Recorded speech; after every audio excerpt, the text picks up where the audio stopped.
Hello, I am Victoria Zoeller and I will explain you what happens when a lump-Chaplin dipole interacts with a non-neutral vortex in 2D.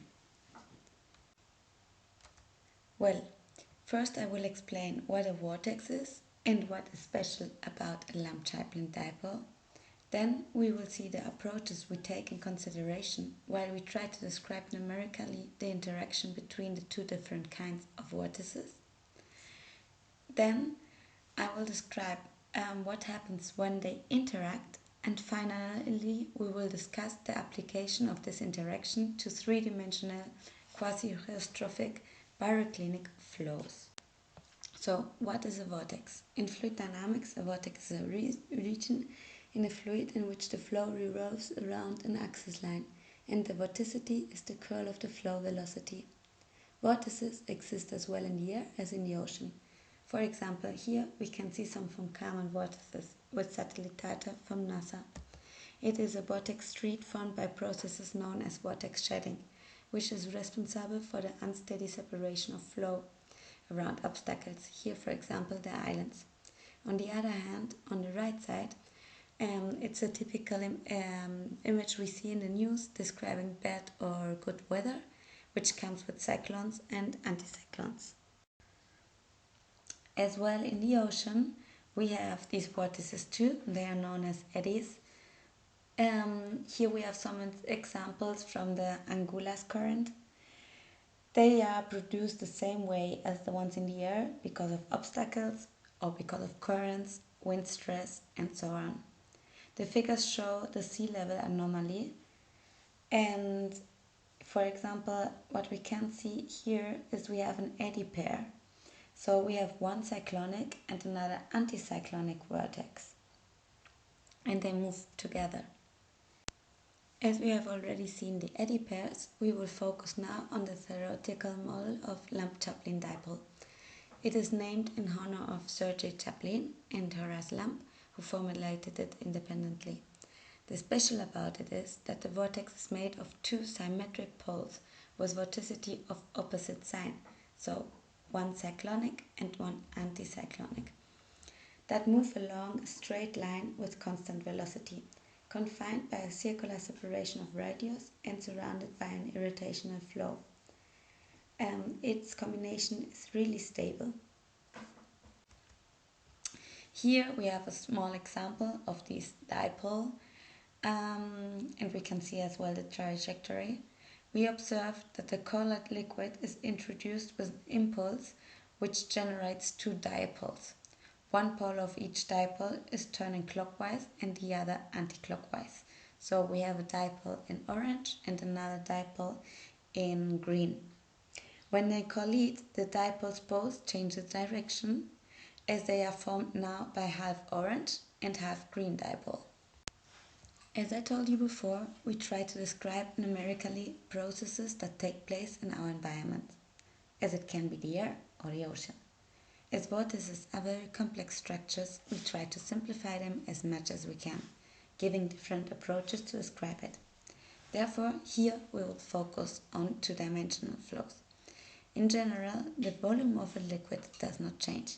This implies that the flow is divergentless, known as isochoric motions.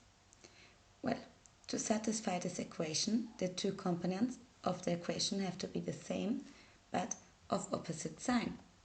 So, here the stream function arises, which allows us to work with independent components instead of dependent. The vorticity is defined here. It is the same as the Laplacian of the stream function. Our next approach is that we assume that we have an incompressible flow, so no changes in the relation of mass and volume, and as a consequence, we obtain the vorticity conservation equation.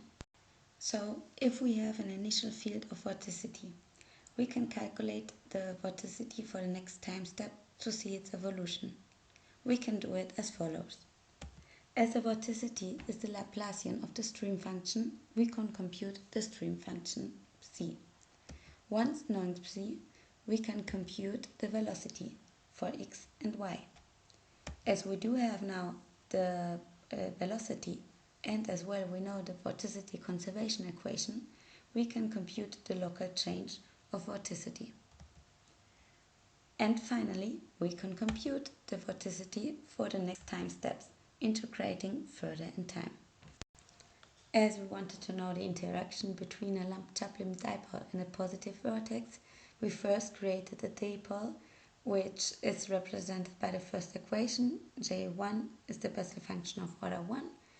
And then we added a positive vortex, which is represented by the second equation, with Bessel function of order 0 and the point J11, which represents the first zero of the Bessel function. These two will interact, so we added them. We want that the positive amount of the vorticity equals the vorticity of the non-neutral vortex, and that the positive amount of the vorticity of the dipole is the same than its negative amount, but signs changed. Therefore, we calculated the respective amplitudes, and then we applied the vorticity calculations for the next time step as explained before. Here we can see a short simulation how the vortices interact. The colors represent the vorticity, but they are saturated in color for an easy interpretation, so vorticity is less than it seems. The vorticity vanishes when it comes to the outer contours. In red we have the positive amount of vorticity and in blue the negative one. The white field around the vortices are the streamlines. As we can see when we play it, the dipole has a straight trajectory in the beginning and suddenly acquires curvature. This is because the non-neutral vortex produces a positive potential flow and the negative side of the dipole is attracted by it. As closer the vortices are, if we play it again, as closer the vortices are, we can see that the dipole opens and it seems that they could eventually even separate themselves. But once the lump-Chaplin dipole leaves the charged vortex, the poles close again and it continues its straight trajectory. As well, we can see that it seems that they lose some vorticity to the background field. I told you that vorticity exchange occurs as well as loss to the background field, loss of vorticity to the background field, but I think we couldn't really see it, so here we have some pictures where we can see it closer. One is the vorticity exchange and the other is the vorticity loss. When looking at the trajectory, the red line is the trajectory of the negative pole of the vortex, the blue of the positive one, and the orange is the center of the dipole. The purple is the trajectory of the non-neutral vortex.